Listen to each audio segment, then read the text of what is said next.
ascending process or descending process. We may acquire knowledge by dint of our sense perception, by dint of our intelligence. There is one way, yes, we can receive knowledge by means of our sense perception and acquiring information through senses and analyzing them through our intelligence. That is one way, but that way is materialistic way. A way of receiving knowledge based on our false ego. But the other process, the descending process, the knowledge as it is coming down from the higher authorities. And it's just a matter of accepting the knowledge as it has been presented.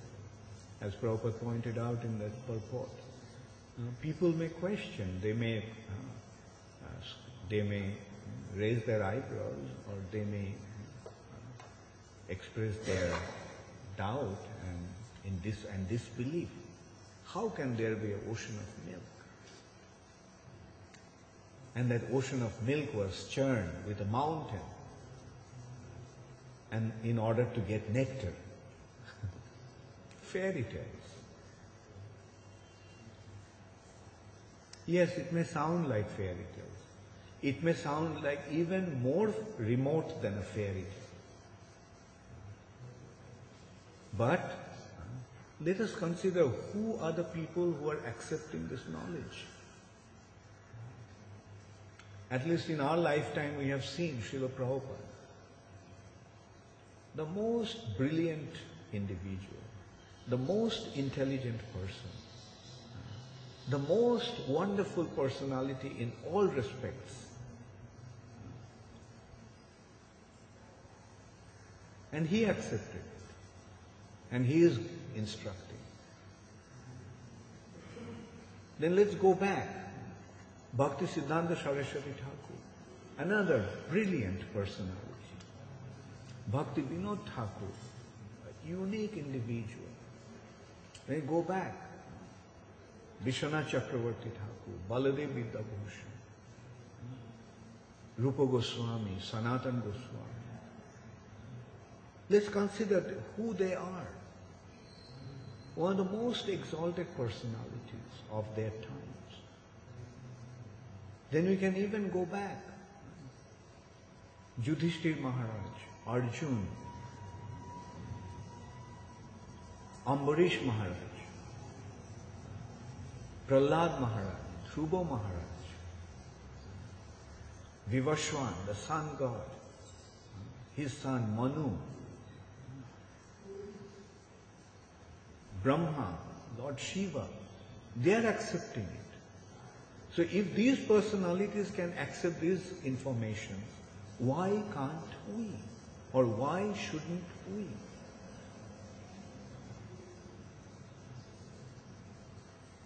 In this way, we have to rid ourselves of our false ego and misleading, bewildering influence of the illusory energy of the Lord.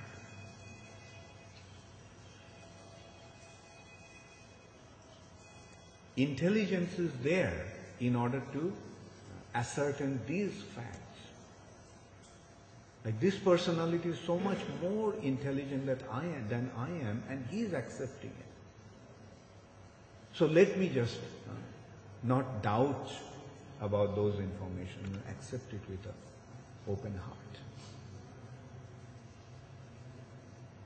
In this way, we become exposed to the most authentic and most profound informations about these affairs of this material nature.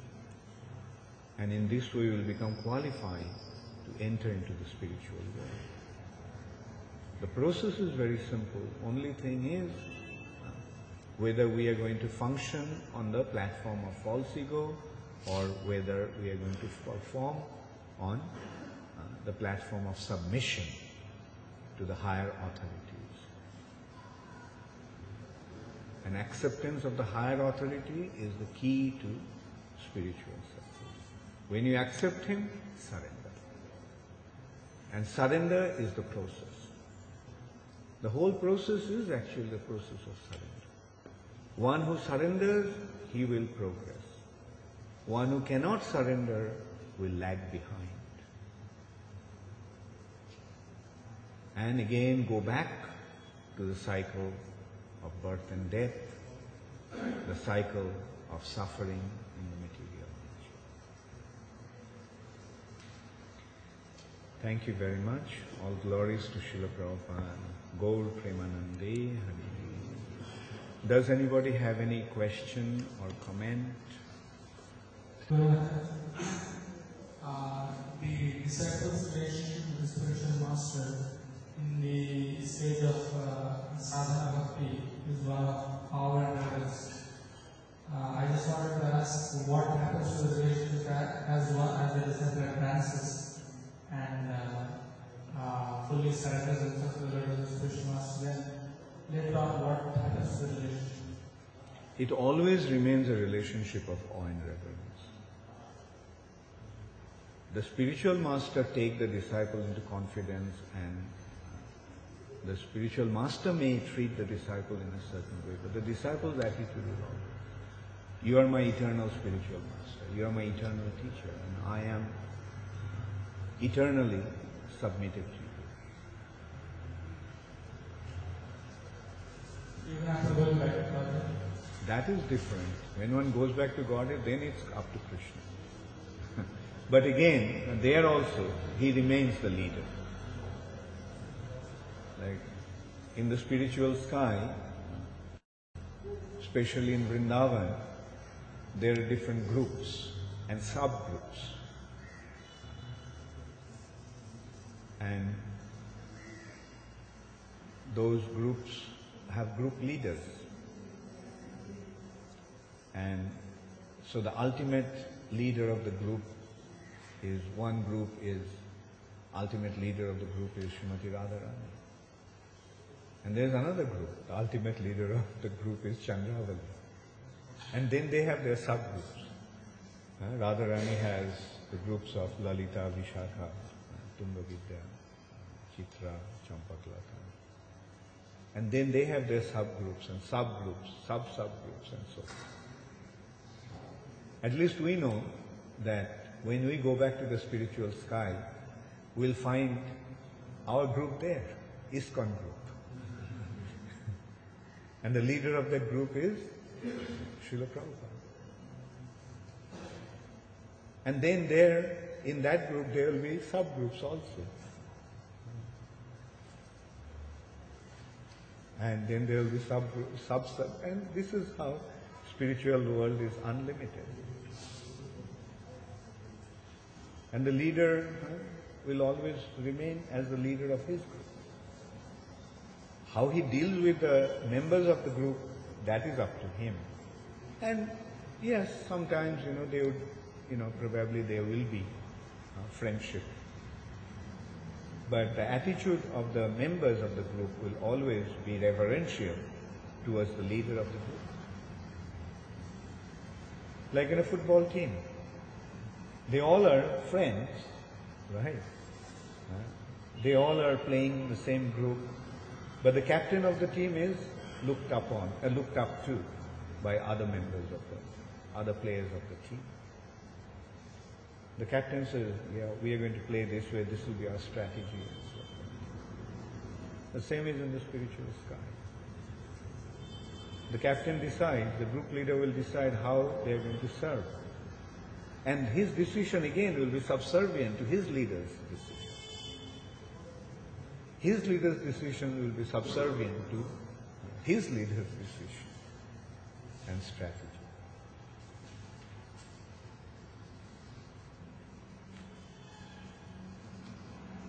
Any other question?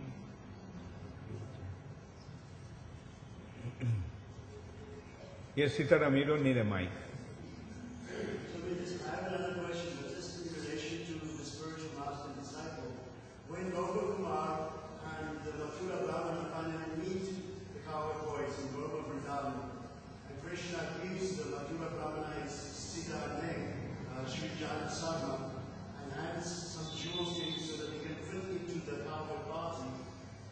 see almost that the relationship dissolves because they both then become cowherd boys. Yeah, that's what I said. Like, they become cowherd boys, but the disciple always looks up to the spiritual master as the leader of his group. Like, as I gave the team, the football team example, like they're all friends, they all are playing for the same team, but the captain of the team is looked up to by the other players of the team. He is the leader of the team. They may be friends, but still the reverential, attitude towards the leader remains. My question is that the universal form of the Lord is the abode of so many of our qualities, and his back is the abode of envy. So the demons also acquire so much power. Which part of the universal form do they acquire this power from? Come again, I couldn't get it. In the descriptions of the Virat Purusha, all our qualities are established on different parts of his body. And then at some point he said that his backside is the abode of envy and some other negative elements. Now the demons have so much power and the demigods have so much power. And the demigods obtain the power from their worship. How do the demons become so powerful? Demons become powerful with their austerity and penances, with their punya, with their good karma. They become, the thing is that they become powerful by dint of their own endeavor. Right? So what is their own endeavor? Like somebody, in order to become powerful, he goes to the gym and works out, builds up his muscles. Yeah, he becomes powerful. But that power is different from being empowered by a very, very powerful personality. And devotee's power comes from being empowered by the Lord. And since the Lord has endless amount of, He is the endless source of power, the devotee's power is also endless. Because he is being empowered by the Lord.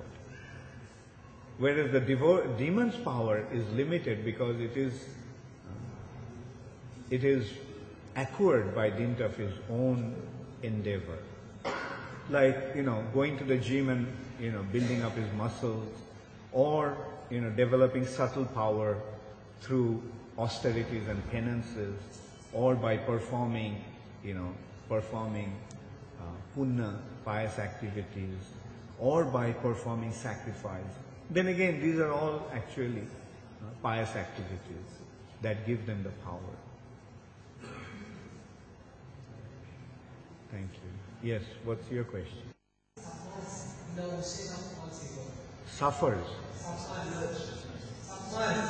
Submerged. Okay, submerged. Yeah. Okay, fine. Why the living entities are submerged in the ocean of false ego? Whether he's submerged in an ocean or if it's just a covering, the false ego is false ego, which makes you feel that you are the doer, you are the center, you are the enjoyer, you are the controller. As long as one is averse to Krishna, one will develop this attitude. So the answer to that is the way to get rid of your false ego is by being surrendered to Krishna. Just surrender to Krishna and false ego will go away. If you go against Krishna, if you defy Krishna, then yes, false ego will be there. And it will become more and more intensified. Any other question? Yes, Mother. A disciple, that there are two, but what about friendship and how do we help each other to get rid? The friendship is, you see, guru-disciple relationship is a relationship of senior and junior, superior and subordinate. But friendship is among equals. So, in simple words, we can say that among the equals, like among the god brothers and god sisters, cousins, cousins, god cousins and all, there is friendship. And you see, when a superior awards friendship to the juniors, like at some point, the father may treat the son like a friend, right? But the son never thinks that he has become the friend of his father. You know, he always treats the father or the uncle or the aunt as the superior, but they may offer, they may treat them in an equal platform. But that prerogative is with them, with the seniors. But if the junior tries to, treat the senior as an equal, then that will be a transgression of etiquette.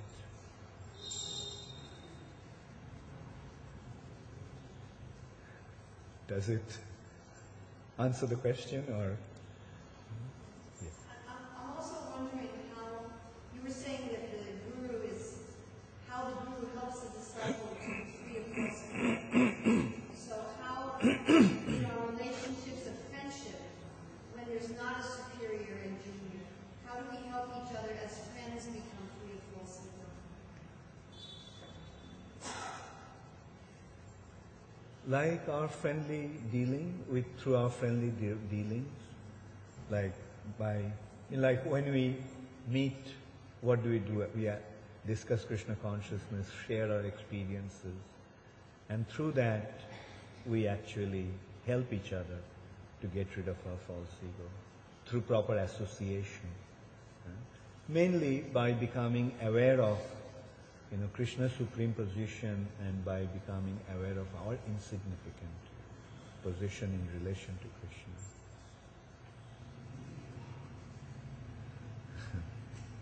Thank you. Yes.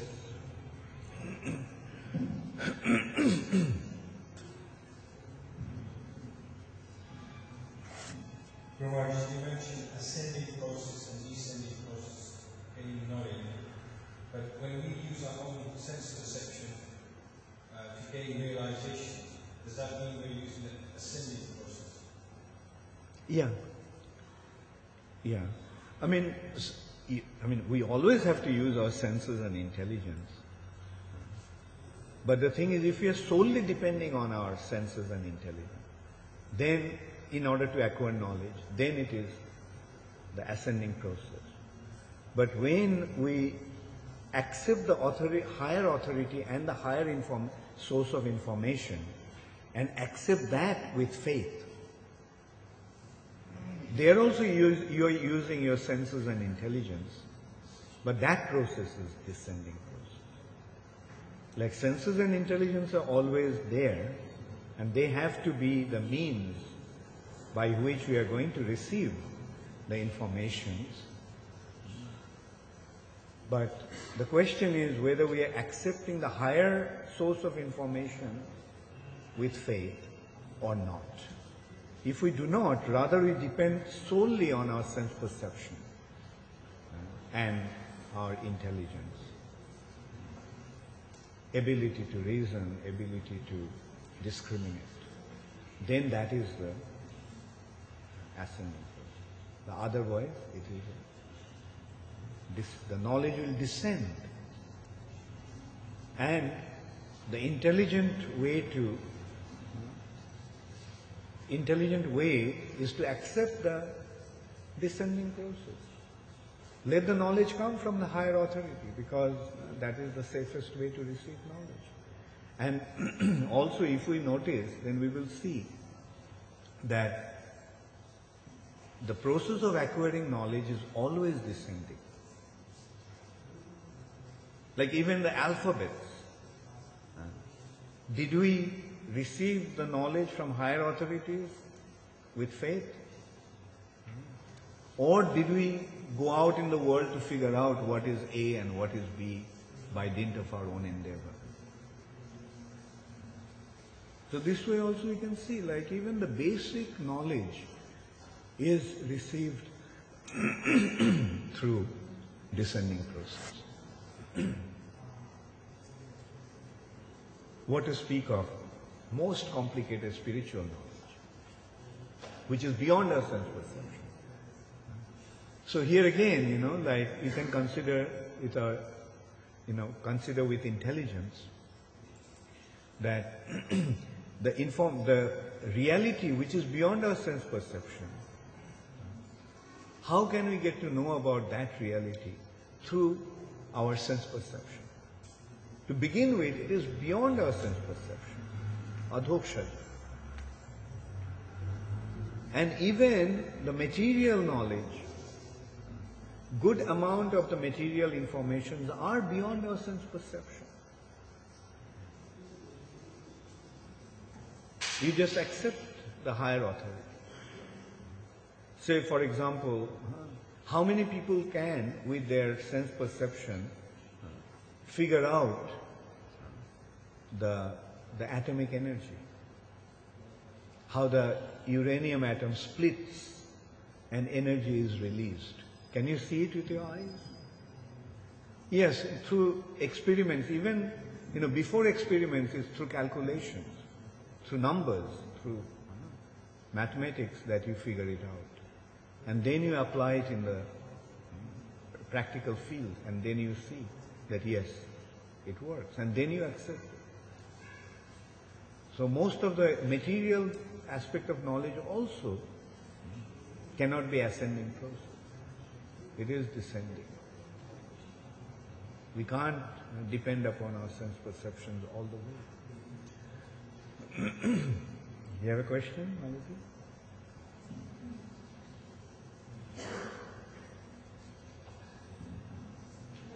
About one's ego. In scriptures, and we generally do glorify bodies. And so I was wondering why the injunction was made not to glorify it, why when we Prabhupada changed that, we generally do. Where glorify, had been instructed not to glorify, but not to flatter, probably. I don't know which source you are speaking of. It says glorify. No, glorification of devotees are very, it's one of the means, one of the most effective means of purifying ourselves and making spiritual advancement.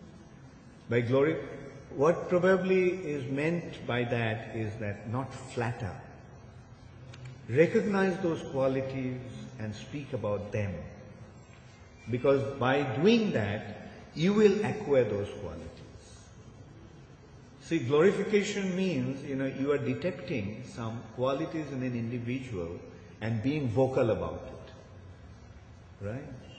So when you see that somebody has some good qualities, and if you wholeheartedly appreciate that, then you are also receiving those qualities yourself. No, glorification is essential for our spiritual advancement. And criticism, yes, the teacher can criticize the student. But it is better that the students should not criticize each other. But the students can glorify each other. And of course, they have to glorify the teacher.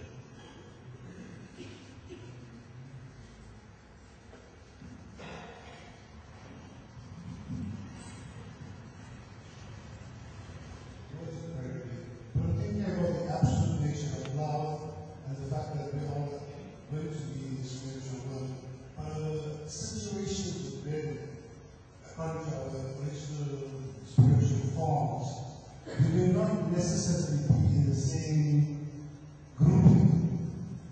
And in this absolute nature of love, if there is a kind of hierarchy, we thought that each one has an individual identity in the spiritual world.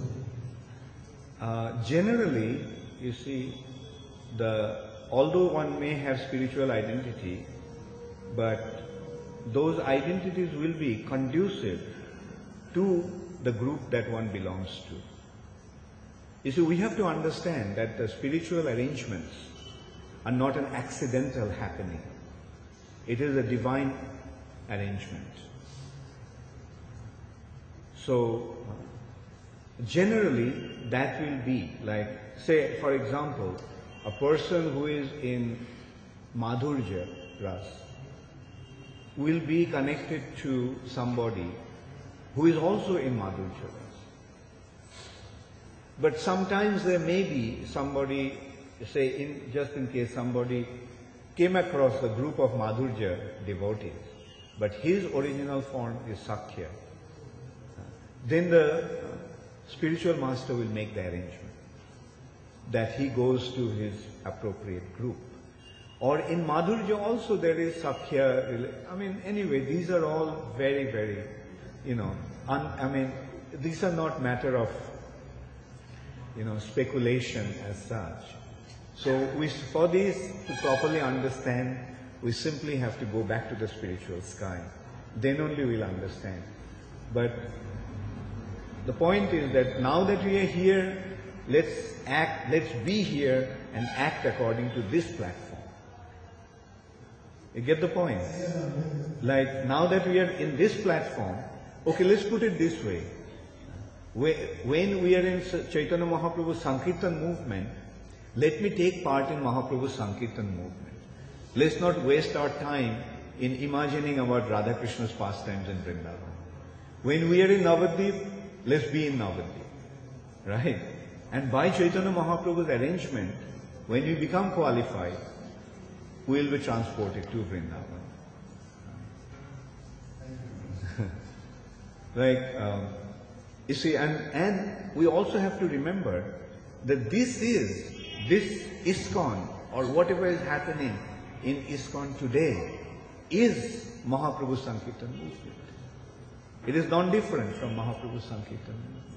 And that is the wonderful thing about Sankirtan movement. Sankirtan movement can be performed in this material nature, which is not different from the spiritual Sankirtan of Chaitanya Mahaprabhu. It is a part of Mahaprabhu's Sankirtan movement, what is going on in ISKCON today. Hare Krishna. Okay, all glories to Srila Prabhupada. Gaur Premanande.